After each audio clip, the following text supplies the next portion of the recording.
ಮಹೇಶ್ ಶೆಟ್ಟಿ ತಿಮ್ರೋಡಿ ಮನೆಯಲ್ಲಿ ಎಸ್ಐಟಿ ಅಧಿಕಾರಿಗಳು ಶೋಧ ನಡೆಸ್ತಾ ಇದ್ದಾರೆ. ಇನ್ನೂ ಕೂಡ ಶೋಧ ಕಾರ್ಯ ಮುಂದುವರೆದಿದೆ.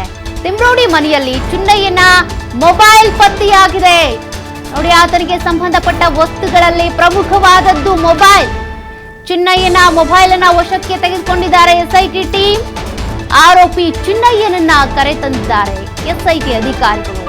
ಆತನ ಜೊತೆಗೇನೆ ಸರ್ಚ್ ವಾರೆಂಟ್ ಸಮೇತಾನೆ ನಡೀತಾ ಇರುವಂತಹ ಸರ್ಚಿಂಗ್.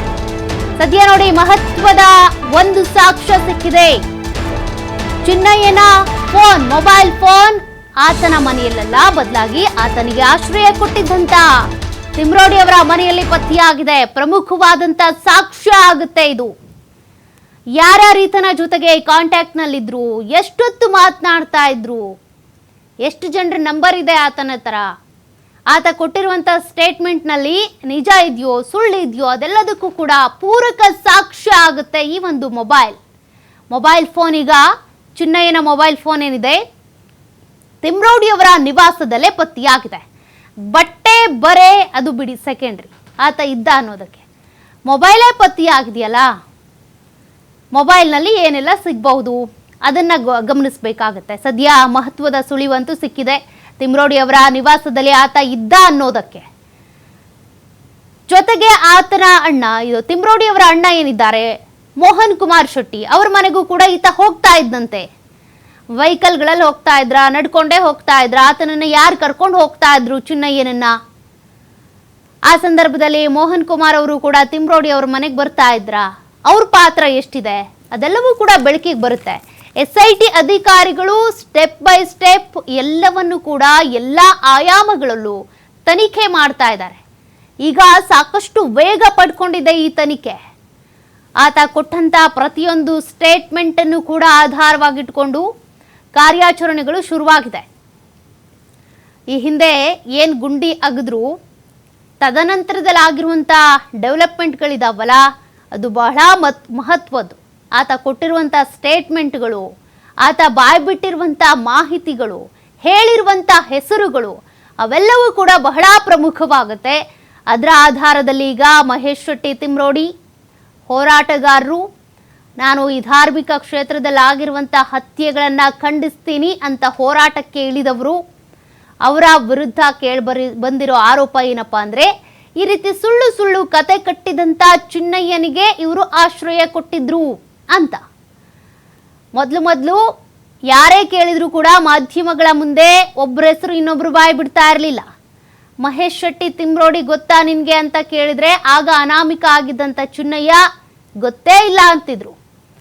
ಸಮೀರ್ ಅವ್ರಿಗೆ ತಿಮ್ರೋಡಿಗೂ ನಿಮಗೂ ಸಂಬಂಧ ಇದೆಯಾ ಅಂದರೆ ಇಲ್ಲ ಅಂತಿದ್ರು. ತಿಮ್ರೋಡಿ ಅವ್ರನ್ನೇ ಮಾತನಾಡಿಸಿದ್ರೆ ಸಮೀರ್ಗೂ ನನಗೂ ಸಂಬಂಧ ಇಲ್ಲ, ಅವನು ಹೋರಾಟಗಾರ ಅಂತಿದ್ರು. ಆದ್ರೆ ಈಗ ಇವರೆಲ್ಲರೂ ಒಂದೇ ಟೀಮ್ ಅನ್ನೋದು ಚಿನ್ನಯ್ಯನ ಸ್ಟೇಟ್ಮೆಂಟ್. ಅದರ ಆಧಾರದಲ್ಲಿ ನಡೀತಾ ಇರುವಂತಹ ಶೋಧ ಕಾರ್ಯ ಇದು. ಮೋಹನ್ ಕುಮಾರ್ ಶೆಟ್ಟಿ ಹಾಗೂ ತಿಮ್ರೋಡಿ ಅವರ ನಿವಾಸಗಳು ಉಜಿರೆನಲ್ಲೇ ಇರುವಂಥದ್ದು. ಆ ಉಜಿರೆ ನಿವಾಸದಲ್ಲಿ ಈಗ ಚಿನ್ನಯ್ಯನ ಫೋನ್ ಪತ್ತೆಯಾಗಿದೆ. ಆ ಫೋನ್ನಲ್ಲಿ ಆತ ಯಾರ ಜೊತೆಗೆ ಮಾತನಾಡ್ತಾ ಇದ್ದ, ಇನ್ನು ಯಾರ್ಯಾರು ಕಾಂಟ್ಯಾಕ್ಟ್ನಲ್ಲಿದ್ದಾರೆ, ಮಂಡ್ಯ, ತಮಿಳುನಾಡು, ದೇಶದ ರಾಜಧಾನಿ ದೆಹಲಿಯಲ್ಲಿ ಪ್ರತಿಷ್ಠಿತ ವ್ಯಕ್ತಿಯನ್ನ ಮೀಟ್ ಮಾಡಿದ್ರಂತೆ ಇವರು. ಈ ತಲೆಬುರುಡೆ ಸಮೇತಾನೆ ಹೋಗಿದ್ರಂತೆ. ಆಗ ಯಾರ್ಯಾರು ಹೋಗಿದ್ರು ಅಂತ, ಮತ್ತೆ ಈತನ ಫೋನ್ನಲ್ಲಿ ಆ ಪ್ರತಿಷ್ಠಿತ ವ್ಯಕ್ತಿ, ದೆಹಲಿಯಲ್ಲಿರುವಂತ ವ್ಯಕ್ತಿ, ಅವ್ರ ನಂಬರ್ ಏನಾದ್ರೂ ಸೇವ್ ಆಗಿದ್ಯಾ, ತಮಿಳ್ನಾಡಿನಲ್ಲಿ ಇದ್ನಲ್ಲ ಅಲ್ಲಿ ಯಾರ್ಯಾರ ಜೊತೆಗೆ ಕಾಂಟ್ಯಾಕ್ಟ್ ನಲ್ಲಿದ್ದ ಅವ್ರ ನಂಬರ್ ಸಿಗುತ್ತಾ, ಮಂಡ್ಯ ಅಲ್ಲಿ ಯಾರ ನಂಬರ್ ಸಿಗ್ಬಹುದು, ಅಲ್ಲಿ ಯಾರ ಜೊತೆ ಕಾಂಟ್ಯಾಕ್ಟ್ ನಲ್ಲಿದ್ದ, ಈ ಕೇಸಿಗೆ ಸಂಬಂಧಪಟ್ಟಂತೆ ಸ್ಕ್ರಿಪ್ಟ್ ಬರೆದು ಸ್ಕ್ರೀನ್ ಪ್ಲೇ ಮಾಡಿದಂಥ ಯಾರ್ಯಾರಿದ್ದಾರೋ ಅವರೆಲ್ಲರ ಹೆಸರು ಕೂಡ ಬೆಳಕಿಗೆ ಬರುತ್ತೆ. ಹೆಸರು ಬೆಳಕಿಗೆ ಬಂದ ಮೇಲೆ ಅವ್ರ ಮನೆಯನ್ನ ಹುಡ್ಕೊಂಡು ಹೋಗಿ ಇದೇ ರೀತಿಯಾಗಿ ಶೋಧ ಕಾರ್ಯವನ್ನ ಮುಂದುವರಿಸ್ತಾರೆ. ಮತ್ತಷ್ಟು ಡೀಟೇಲ್ಸ್ ಕೊಡ್ತಾರೆ ಪ್ರತಿನಿಧಿ ಆದಿತ್ಯ ಲೈವ್ ಅಲ್ಲಿ ಜಾಯ್ನ್ ಆಗ್ತಿದ್ದಾರೆ. ಆದಿತ್ಯ, ಈಗಾಗಲೇ ನೀವು ಹೇಳ್ತಾ ಇದ್ರಿ ತಿಮ್ರೋಡಿ ಮನೆ ಹಾಗೂ ಮೋಹನ್ ಕುಮಾರ್ ಶೆಟ್ಟಿ ಅವರ ಮನೆ ಹತ್ತತ್ರದಲ್ಲೇ ಇರುವಂತದ್ದು, ಈಗಾಗಲೇ ಸಾರ್ವಜನಿಕರಿಗೆ ನಿರ್ಬಂಧ ಹೇರಲಾಗಿದೆ ಅಂತ. ಮಹತ್ವದ ಸಾಕ್ಷ್ಯ ಅಂದ್ರೆ ತಿಮ್ರೋಡಿ ಅವರ ಮನೆಯಲ್ಲಿ ಈಗ ಚಿನ್ನಯ್ಯನ ಮೊಬೈಲ್ ಫೋನ್ ಪತ್ತೆಯಾಗಿದೆ. ಮತ್ತೆ ಇನ್ನು ಏನೇನ್ ಸಿಗ್ತಾ ಇದೆ, ಎಲ್ಲಿಗೆ ಬಂತು ಅಲ್ಲಿನ ತಲಾಶ್? ಸೌಖ್ಯ, ಹೌದು. ಇವತ್ತು ತಿಮ್ಮರೋಡಿ ಅವರ ಅಣ್ಣ ಮೋಹನ್ ಕುಮಾರ್ ಶೆಟ್ಟಿ ಅವರ ಮನೆಯಲ್ಲಿ SIT ಅಧಿಕಾರಿಗಳು ತಲಾಶ್ ಮಾಡ್ತಾ ಇದ್ದಾರೆ. ಒಂದು ಹಂತದಲ್ಲಿ ಸ್ಥಳ ಮಹಜರು ಕೂಡ ಮಾಡ್ತಾ ಇದ್ದಾರೆ. ನೀವು ದೃಶ್ಯದಲ್ಲಿ ಗಮನಿಸ್ತಾ ಹೋಗಬಹುದು. ಒಂದು ಫಾರ್ಮ್ ಹೌಸ್ ಮಾದರಿಯಲ್ಲಿ ಇರುವಂತಹ ಒಂದು ಮನೆ ಇದು. ಸೊ ನಿರಂತರವಾಗಿ ಚಿನ್ನಯ್ಯ 17 ಜಾಗಗಳನ್ನ ಉತ್ಖನನ ಮಾಡೋದಕ್ಕಂತ ಬರುವಂತ ಸಂದರ್ಭದಲ್ಲಿ ಡೇ 1 ಇಂದ ಕೂಡ ವಿವಿಧ ಜಾಗಗಳಲ್ಲಿ ಆಶ್ರಯವನ್ನ ಪಡೆದಿದ್ದ. ಇದರಲ್ಲಿ ಈ ಮನೆ ಕೂಡ ಒಂದು ಅನ್ನುವಂತಹ ಮಾಹಿತಿ SIT ಅಧಿಕಾರಿಗಳ ಮುಂದೆ ಆತ ಬಾಯ್ಬಿಟ್ಟಿದ್ದಾನೆ.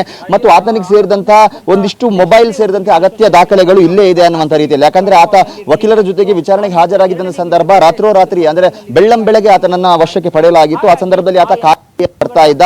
ಯಾವುದೇ ಕಾರಣಕ್ಕೂ ಕೂಡ ಬೇರೆ ಹೊರಗಿನ ಜನರನ್ನ ಸಂಪರ್ಕ ಮಾಡೋದಕ್ಕೆ ಆತನಿಗೆ ಅವಕಾಶವನ್ನ ನೀಡಲಾಗ್ತಾ ಇರಲಿಲ್ಲ ಅನ್ನುವಂತಹ ಮಾಹಿತಿ ಕೂಡ ಆಯಿತು. ಸ್ವತಃ ಆತನ ಮನೆಯವರನ್ನ ಕೂಡ ತನ್ನ ಮೊಬೈಲ್ ಮೂಲಕ ಆತ ಕಾಲ್ ಮಾಡಿ ಸಂಪರ್ಕ ಮಾಡೋದಕ್ಕೆ ಸಾಧ್ಯವಾಗ್ತಾ ಇರಲಿಲ್ಲ. ಅಷ್ಟರ ಮಟ್ಟಿಗೆ ಆತನನ್ನ ಬಹಳ ಕಾನ್ಫಿಡೆನ್ಷಿಯಲ್ ಆಗಿ ಇಟ್ಟಿದ್ರು, ಬಹಳ ಗೌಪ್ಯವಾಗಿ ಇಟ್ಟಿದ್ರು.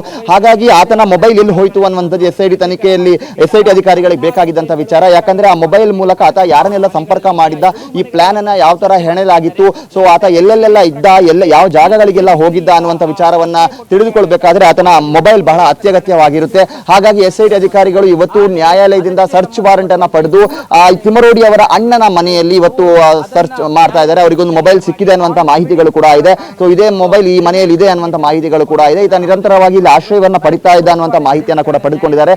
ಹಾಗಾಗಿ ಆಶ್ರಯವನ್ನ ಕೊಟ್ಟವರಂತವರಿಂದಲೂ ಕೂಡ ಸಾಕಷ್ಟು ಮಾಹಿತಿಯನ್ನ SIT ಪಡೆಯುವಂತ ಸಾಧ್ಯತೆಗಳು ಕೂಡ ಇದೆ. ಯಾಕಂದ್ರೆ ಇದು ಏನು ಉಜಿರೆಯಿಂದ ಒಳ ಹೋಗುವಂತ ಸಂದರ್ಭ ತಿಮ್ಮರೋಡಿ ಅವರ ಮನೆಗೆ ಹೋಗುವಂತ ರೂಟ್ ನಲ್ಲೇ ಇರುವಂತ ಅವರ ಮನೆ. ಈ ಬಲಭಾಗಕ್ಕೆ ಹೋದ್ರೆ ತಿಮ್ಮರೋಡಿ ಅವರ ಮನೆಗೆ ಹೋಗುತ್ತೆ. ಸೊ ಇಲ್ಲಿ ಎಡಭಾಗದಲ್ಲಿ ಅದು ಇರುವಂತದ್ದು. ಮತ್ತು ಈ ಹಿಂದೆ ಹೋರಾಟಗಾರರು ಕೂಡ ನಾವು ಆತನ ಜೊತೆಗಿದ್ದೀವಿ ಅನ್ನುವಂತ ಮಾಹಿತಿಯನ್ನ ಘಂಟಾಘೋಷವಾಗಿ ಬಹಿರಂಗವಾಗಿ ಹೇಳಿದ್ರು. ಹಾಗಾಗಿ ಆತ ಪ್ರಮುಖವಾಗಿ ಈ ಮನೆಯಲ್ಲಿದ್ದ ಅನ್ನುವಂತ ಮಾಹಿತಿಯನ್ನ SIT ಕಲೆ ಹಾಕಿ ಇವತ್ತು ಇಲ್ಲಿ ತಲಾಶನ ಮಾಡ್ತಾ ಇದೆ. ಬಹಳ ಪ್ರಮುಖವಾಗಿರುವಂತಹ ದಾಖಲೆಗಳನ್ನ ಪಡೆಯುವಂತ ಸಾಧ್ಯತೆಗಳು ಕೂಡ ಇದೆ. ಯಾಕಂದ್ರೆ ಡೇ 1ಗೆ ಈಗ SIT ತನಿಖೆ ಅಂದ್ರೆ ಈ ಪ್ರಕರಣ ಆರಂಭವಾದಂತಹ ದಿನಕ್ಕೆ SIT ತನಿಖೆ ಹೋಗ್ತಾ ಇರುವಂತದನ್ನ ಕೂಡ ಗಮನಿಸಬಹುದು. ಈತ ಯಾರನ್ನ ಸಂಪರ್ಕ ಮಾಡಿದ್ದ, ಈತನನ್ನ ಉಜಿರೆಗೆ ಕರೆದುಕೊಂಡು ಬಂದಂತವರು ಯಾರು, ಮತ್ತು ಈ ಬುರುಡೆ ಗ್ಯಾಂಗಿಗೆ ಈತನನ್ನ ಸಂಪರ್ಕ ಮಾಡಿದಂತವರು ಯಾರು, ಅವರ ಹಿನ್ನೆಲೆ ಏನು ಅನ್ನೋದನ್ನ ಕಲೆ ಹಾಕೋದಕ್ಕೆ ಮೊಬೈಲ್ ಸಹಿತ ಇನ್ನಿತರ ದಾಖಲೆಗಳು ಬಹಳ ಮಹತ್ವದಾಗಿರುತ್ತೆ. ಪ್ರಮುಖವಾಗಿ ಆತನ ಅಣ್ಣ ತಾನಾಸಿಯನ್ನ ಕೂಡ ವಿಚಾರಣೆ ಮಾಡಿದ್ರು. ಅಂದ್ರೆ ಸ್ಟಾರ್ಟಿಂಗ್ ಪಾಯಿಂಟ್ ಅಲ್ಲಿ ಯಾವ ತರ ಈ ಒಂದು ಪ್ರಕರಣ ಆರಂಭವಾಗಿತ್ತು ಅನ್ನುವಂಥ ರೀತಿಯಲ್ಲಿ ಮಾಹಿತಿಯನ್ನು ಕಲೆ ಹಾಕ್ತಾ ಇರೋದು. ಇದೊಂದು ರಿವರ್ಸ್ ಇನ್ವೆಸ್ಟಿಗೇಷನ್ ಅಂತ ಹೇಳಿದ್ರು ಕೂಡ ತಪ್ಪಾಗಲಿಕ್ಕಿಲ್ಲ. ಹಾಗಾಗಿ ಅಲ್ಲಿಂದಲೇ ಏನು ಪ್ರಕರಣಗಳು ಆಗ್ತಾ ಇದೆಯೋ ಆ ರೀತಿಯಲ್ಲಿ ಆ ಮಾದರಿಯಲ್ಲಿ ಸೀನ್ ಬೈ ಸೀನ್ ಅವರು ಆತ ಕಾಂಟ್ಯಾಕ್ಟ್ ಮಾಡಿರುವಂತಹ ವ್ಯಕ್ತಿಗಳು, ಆತ ಆಶ್ರಯ ಪಡೆದಿದ್ದಂತಹ ಜಾಗಗಳು ಮತ್ತು ಆತನಿಗೆ ಸಹಕಾರ ನೀಡಿದಂತಹ ವ್ಯಕ್ತಿಗಳು, ಸೊ ಅವರೆಲ್ಲರನ್ನ ಕೂಡ ವಿಚಾರಣೆಗೆ ಒಳಪಡಿಸ್ತಾ ಇರುವಂತದನ್ನ ಕೂಡ ಗಮನಿಸಬಹುದು. ಸೊ ಇದರ ಭಾಗವಾಗಿ ಇವತ್ತು ಈ ಮನೆಗೂ ಕೂಡ SIT ಅಧಿಕಾರಿಗಳು ಬಂದಿದ್ದಾರೆ.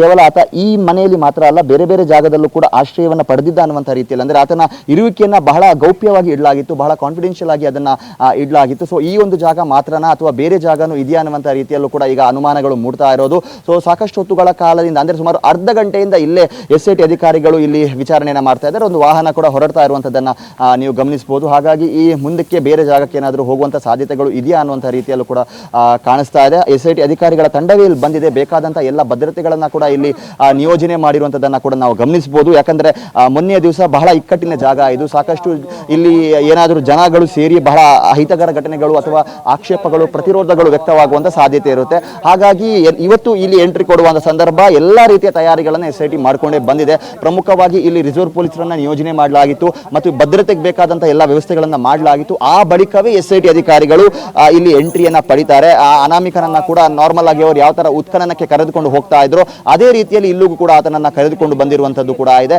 ಸೊ ಇಲ್ಲಿ FSL ಇರುವಂತ ಸಾಧ್ಯತೆಗಳು ಕೂಡ ಇದೆ. ಯಾಕಂದ್ರೆ ಆತನಿಗೆ ಸಂಬಂಧಪಟ್ಟಂತ ದಾಖಲೆಗಳನ್ನ ಪ್ರಿಸರ್ವ್ ಮಾಡಬೇಕಾಗುತ್ತೆ. ಕೇವಲ ಮೊಬೈಲ್ ಮಾತ್ರ ಅಲ್ಲ, ಆತ ಯೂಸ್ ಮಾಡ್ತಾ ಇದ್ದಂತಹ ಬಟ್ಟೆ ಬರ ಆಗಿರಬಹುದು, ಬೇರೆ ಬೇರೆ ಅಗತ್ಯ ಮಾಹಿತಿಗಳು ಅಥವಾ ಅಗತ್ಯ ವಸ್ತುಗಳು ಆತನಿಂದ ಏನಾದರೂ ಪಡೆಯೋದಕ್ಕೆ ಇದ್ರೆ ಸೊ ಅದೆಲ್ಲವನ್ನ ಕೂಡ ಪಡಿಬೇಕಾಗುತ್ತೆ. ಹಾಗಾಗಿ FSL ಟೀಮ್ ಕೂಡ ಇಲ್ಲಿ ಇರುವಂತದನ್ನ ನಾವು ಗಮನಿಸ್ತಾ ಹೋಗಬಹುದು. ಬಹಳ ಹೊತ್ತುಗಳ ಕಾಲ ಈ ವಿಚಾರಣೆ ಅಥವಾ ಈ ತನಿಖಾ ಪ್ರಕ್ರಿಯೆ ನಡೆಯುವಂತ ಸಾಧ್ಯತೆ ಇದೆ. ಮತ್ತು 1 by 1 ಈತನಿಗೆ ಆಶ್ರಯ ನೀಡಿದಂತ ಈ ಮನೆಯಲ್ಲಿ ಯಾರೆಲ್ಲ ಇದ್ದಾರೋ ಅವರನ್ನ ಕೂಡ ವಿಚಾರಣೆಗೆ ಒಳಪಡಿಸುವ ಸಾಧ್ಯತೆ ಇದೆ. ಯಾಕಂದ್ರೆ ಆತನನ್ನ ಇಲ್ಲಿಗೆ ಆಶ್ರಯಕ್ಕೆಗೋಸ್ಕರ ಕರೆದುಕೊಂಡು ಬಂದಂತವರು ಯಾರು, ಯಾಕಂದ್ರೆ ಆತ ಮೊನ್ನೆ SIT ಅಧಿಕಾರಿಗಳ ಮುಂದೆ ನಾನು ಕೇವಲ ಪಾತ್ರಧಾರಿ ಮಾತ್ರ, ಸೂತ್ರಧಾರಿಗಳು ಬೇರೆನೇ ಇದ್ದಾರೆ ಅನ್ನುವಂತ ಮಾಹಿತಿಯನ್ನ ಹೇಳಿದ್ದ.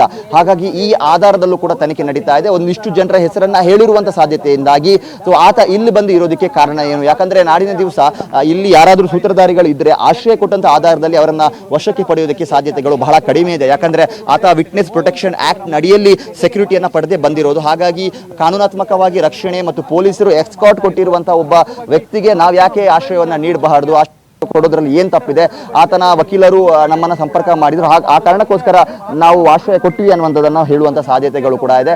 ಹಾಗಾಗಿ ಈ ಎಲ್ಲರನ್ನ ಕೂಡ ವಿಚಾರಣೆ ಮಾಡಿ ಈತ ಹೇಳಿರುವಂತ ಸೂತ್ರಧಾರಿಗಳಿಗೂ ಆಶ್ರಯ ಕೊಟ್ಟಂತ ಮನೆಯವರಿಗೂ ಏನ್ ಲಿಂಕ್ ಇದೆ ಅನ್ನೋದು, ಮತ್ತು ಈ ಪ್ಲಾನ್ ನಲ್ಲಿ ಅವರೇನಾದ್ರೂ ಭಾಗಿಯಾಗಿದ್ದಾರಾ, ಈ ನಕಲಿ ಬುರುಡೆ ಆತನ ಕೈಗೆ ತಂದ್ಕೊಳ್ಳಲಾಗಿತ್ತು, ಅದನ್ನ ನಾನು ಬಂದಿಲ್ಲ ಹಾಜರುಪಡಿಸಿದೆ ಅನ್ನುವಂಥದ್ದಷ್ಟನ್ನೇ ಆತ ಹೇಳಿದ್ದ. ಹಾಗಾಗಿ ಅದರಲ್ಲಿ ಅವ್ರದ್ದೇನಾದ್ರೂ ಶಾಮೀಲಾಗಿದ್ದಾರಾ ಅವರು ಅನ್ನುವಂಥ ಆಧಾರದಲ್ಲಿ ತನಿಖೆ ನಡೀಲಿಕ್ಕಿದೆ. ಆ ಕಾರಣಕ್ಕೋಸ್ಕರ ಇವತ್ತು ವಸ್ತುಗಳನ್ನ ವಶಕ್ಕೆ ಪಡೆದು ಅದರ ಜೊತೆಗೆ ಆ ಮನೆಯವರನ್ನ ಕೂಡ ವಿಚಾರಣೆ ಮಾಡುವಂತ ವಿಚಾರಗಳು ಕೂಡ ಇದೆ. ಯಾಕಂದ್ರೆ ಇಲ್ಲಿ ಪದೇ ಪದೇ ಬರುವ ಒಂದು ಸಂದರ್ಭ, ಪೊಲೀಸರಿಗೂ ಕೂಡ SIT ಅಧಿಕಾರಿಗಳು ಕೂಡ ಇದು ಬಹಳ ಸವಾಲಿನ ಜಾಗ. ಯಾಕಂದ್ರೆ ಇವತ್ತು ಹಬ್ಬ ಬೇರೆ ಇದೆ ಮತ್ತು ಉಜಿರೆಯಲ್ಲಿ ಬಹಳ ದೊಡ್ಡ ಪ್ರಮಾಣದಲ್ಲಿ ಗಣೇಶೋತ್ಸವದ ಇದು ಕೂಡ ನಡೀತಾ ಇರುವಂತದ್ದು. ಆ ಕಾರಣಕ್ಕೋಸ್ಕರ ಇಲ್ಲಿ ಭದ್ರತೆಯ ವಿಚಾರದಲ್ಲಿ ಸ್ವಲ್ಪ ಎಡವಟ್ಟಾದ್ರೆ ಸಂಪೂರ್ಣವಾಗಿ ಪೊಲೀಸ್ ಇಲಾಖೆ ಅಥವಾ ದಕ್ಷಿಣ ಕನ್ನಡ ಜಿಲ್ಲೆಯ ಪೊಲೀಸ್ ಇಲಾಖೆ ಇದಕ್ಕೆ ಬೆಲೆಯನ್ನು ತೆರಬೇಕಾಗುತ್ತೆ. ಮೊನ್ನೆ ಆದಂತ ತಪ್ಪು ಮತ್ತೆ ಮರುಕಳಿಸೋದು ಬೇಡ ಅಂತ. ಯಾಕಂದ್ರೆ ತಿಮ್ಮರೋಡಿ ಮನೆಗೆ ಅರೆಸ್ಟ್ ವಾರೆಂಟ್ ಅನ್ನ ತೆಗೆದುಕೊಂಡು ಹೋಗುವ ಸಂದರ್ಭ ಅವರ ಬೆಂಬಲಿಗರು ಕೂಡ ಪ್ರತಿರೋಧವನ್ನು ವ್ಯಕ್ತಪಡಿಸಿದ್ದನ್ನ ನಾವು ಗಮನಿಸಬಹುದು. ಹಾಗಾಗಿ ಇಲ್ಲಿ ಮತ್ತೆ ಅದೇ ವ್ಯವಸ್ಥೆಗಳಾಗಬಾರದು ಅನ್ನುವಂಥ ಕಾರಣಕ್ಕೋಸ್ಕರ ಇವತ್ತು ಒಂದು ಬಿಗಿ ಭದ್ರತೆಯನ್ನ ಇಲ್ಲಿ ನಿಯೋಜನೆ ಮಾಡಿ ಮತ್ತೆ ಕೆಲವು ಏನು ಸಾರ್ವಜನಿಕರು ಅಥವಾ ಗ್ರಾಮಸ್ಥರ ವಾಹನಕ್ಕೆ ಅಗತ್ಯವಿದ್ದವರ ವಾಹನಕ್ಕೆ ಮಾತ್ರ ಅವಕಾಶವನ್ನ ನೀಡಿ ಬೇರೆ ಎಲ್ಲಾ ವಾಹನಗಳಿಗೂ ಕೂಡ ನಿಷೇಧವನ್ನ ಹೇರಲಾಗಿತ್ತು. ಯಾವುದೇ ವಾಹನಕ್ಕೂ ಕೂಡ ಇಲ್ಲಿ ಸಂಚಾರಕ್ಕೆ ಅವಕಾಶವನ್ನ ನೀಡಲಾಗಿರಲಿಲ್ಲ, ಬ್ಲಾಕ್ ಮಾಡಲಾಗಿತ್ತು. ಈಗ ತಿಮ್ಮರೋಡಿಯವರ ಮನೆಗೆ ಹೋಗುವ ರಸ್ತೆಯನ್ನೇ ಕರ್ನಾಟಕ ರಿಸರ್ವ್ ಪೊಲೀಸ್ ವಾಹನವನ್ನ ಅಡ್ಡ ಇಟ್ಟು ಇಲ್ಲಿ ಬ್ಲಾಕ್ ಮಾಡಲಾಗಿದೆ. ಯಾಕಂದ್ರೆ ಇಲ್ಲಿ ಸಾಕಷ್ಟು ಜನ ಸೇರುವಂತ ಸಾಧ್ಯತೆಗಳು ಕೂಡ ಇದೆ. ಹಾಗಾಗಿ ಮುನ್ನೆಚ್ಚರಿಕಾ ಕ್ರಮವಾಗಿ ಎಲ್ಲಾ ರೀತಿಯ ವ್ಯವಸ್ಥೆಗಳನ್ನ ಮಾಡಿಕೊಂಡೇ ಇವತ್ತು SIT ಅಧಿಕಾರಿಗಳು ಎಂಟ್ರಿಯನ್ನ ಪಡೆದಿದ್ದಾರೆ. ಬಹುತೇಕ ಮಧ್ಯಾಹ್ನದವರೆಗೂ ಕೂಡ ಈ ಪ್ರಕ್ರಿಯೆ ಮುಂದುವರಿಯುತ್ತೆ. ಬೇಕಾದಂತ ಎಲ್ಲಾ ಮಾಹಿತಿಯನ್ನ ಒಮ್ಮೆಗೆ ಇಲ್ಲಿಂದ ಪಡೆದು ಆತನಿಂದ ಇಂಚಿಂಚು ಮಾಹಿತಿ ಮತ್ತು ಆತನ ಹೇಳಿಕೆಗಳು ಮತ್ತು ಮನೆಯವರ ಹೇಳಿಕೆಗಳು ತಾಳೆಯಾಗುತ್ತಾ ಆತ ನಾನು ಇಲ್ಲಿದ್ದೆ ಅಂತ ಹೇಳಿದ ಕೂಡಲೇ ಅದನ್ನ ಸಾಬೀತುಪಡಿಸೋದು ಆಗೋದಿಲ್ಲ. ಈಗ ಮಹತ್ವದ ಸಾಕ್ಷಿಯಾಗಿ ಆತನ ಮೊಬೈಲ್ ಸಿಕ್ಕಿದೆ. ಆ ಮೊಬೈಲ್ ಆಧಾರದಲ್ಲೂ ಕೂಡ ಮುಂದಿನ ದಿನಗಳಲ್ಲಿ ತನಿಖೆ ನಡೆಯುತ್ತೆ. ಹಾಗಾಗಿ ಆತ ಹೇಳಿರುವಂತಹ ಹೇಳಿಕೆಗಳು ಮತ್ತು ಆಶ್ರಯ ಕೊಟ್ಟವರ ಹೇಳಿಕೆಗಳು ಮತ್ತು ಆತ ಬೇರೆ ದಿನಗಳಲ್ಲಿ ಇನ್ಯಾವುದೋ ಜಾಗದಲ್ಲಿ ಇದ್ದಿದ್ರೆ ಆ ಜಾಗ ಯಾವುದು ಅನ್ನುವಂಥದ್ರ ಕುರಿತಾಗಿ ಕೂಡ SIT ಅಧಿಕಾರಿಗಳು ಮಾಹಿತಿಯನ್ನ ಪಡಿತಾ ಇದ್ದಾರೆ. ಯಾಕಂದ್ರೆ ಚಿನ್ನಯ್ಯ ಅನ್ನುವಂಥ ವ್ಯಕ್ತಿಗೆ ಈ ಉಜಿರೆ ಅಥವಾ ಬೆಳ್ತಂಗಡಿ ಆಸುಪಾಸಿನ ವ್ಯಕ್ತಿಗಳು ಮಾತ್ರ ಬಹಳ ಪರಿಚಯಸ್ಥರಾಗಿದ್ದಾರೆ. ಆದರೆ ಇದನ್ನು ಮೀರಿ ಆತ ಬೇರೆ ಜಾಗದಲ್ಲೂ ಕೂಡ ಬೇರೆ ದಿನಗಳಲ್ಲಿ ಆತನಿಗೆ ಆಶ್ರಯವನ್ನ ನೀಡಲಾಗ್ತಾ ಇದೆ ಅನ್ನುವಂಥ ಮಾಹಿತಿ ಇದೆ. ಹಾಗಾಗಿ ಆತನಿಗೆ ಅದ್ರ ಬಗ್ಗೆ ಗೊತ್ತಿರದಿರುವಂತಹ ಸಾಧ್ಯತೆಗಳು ಕೂಡ ಇದೆ. ಹಾಗಾಗಿ ಅಲ್ಲಿ ಆ ಜಾಗಗಳ ಬಗ್ಗೆಯೂ ಕೂಡ ಮಾಹಿತಿಯನ್ನ ಪಡೆದುಕೊಂಡು ಇವತ್ತು SIT ಒಂದು ಹಂತಕ್ಕೆ ಮೋಹನ್ ಕುಮಾರ್ ಶೆಟ್ಟಿ ಅವರ ಮನೆಯಲ್ಲಿ ಮಾಡ್ತಾ ಇರುವಂತಹ ತಲಾಶಿಗೆ ಒಂದು ಹಂತದ ತೆರೆಯನ್ನ ಇವತ್ತಿನ ಒಳಗೆ, ಅಂದ್ರೆ ಮುಂದೆ ಇಲ್ಲಿ ಬರುವಂತಹ ಚಾನ್ಸಸ್ ಬಹಳ ಕಡಿಮೆ ಇದೆ. ಮುಂದೆ ಬೇರೆ ಬೇರೆ ಜಾಗಕ್ಕೆ ಅವರು ಹೋಗುವ ಸಾಧ್ಯತೆ ಇದೆ. ಹಾಗಾಗಿ ಇವತ್ತು ಪ್ರಮುಖವಾಗಿ ಆತನ ಮೊಬೈಲ್ ಹಾಗೂ ಇನ್ನಿತ್ಯಾದಿ ಆತನ ಬಟ್ಟೆ, ಆತನ ಗುರುತಿನ ಚೀಟಿ, ಆತನಿಗೆ ಸಂಬಂಧಪಟ್ಟಂತ ID ಕಾರ್ಡ್ ಎಲ್ಲವನ್ನ ಕೂಡ ಪಡೆದು ಇವತ್ತಿಗೆ ಈ ಮನೆ ಅಂದ್ರೆ ಮೋಹನ್ ಕುಮಾರ್ ಶೆಟ್ಟಿ ಅವರಿಗೆ ಸಂಬಂಧಪಟ್ಟಂತ ಈ ಮನೆಯ ವಿಚಾರಣೆಗೆ ಅಥವಾ ತನಿಖೆಗೆ ತೆರೆ ಹಿಡಿಯುವಂತ ಸಾಧ್ಯತೆ ಇದೆ. ಸೌಖ್ಯ. Okay, thank you Aditya live ಡೀಟೇಲ್ಸ್ಗೆ.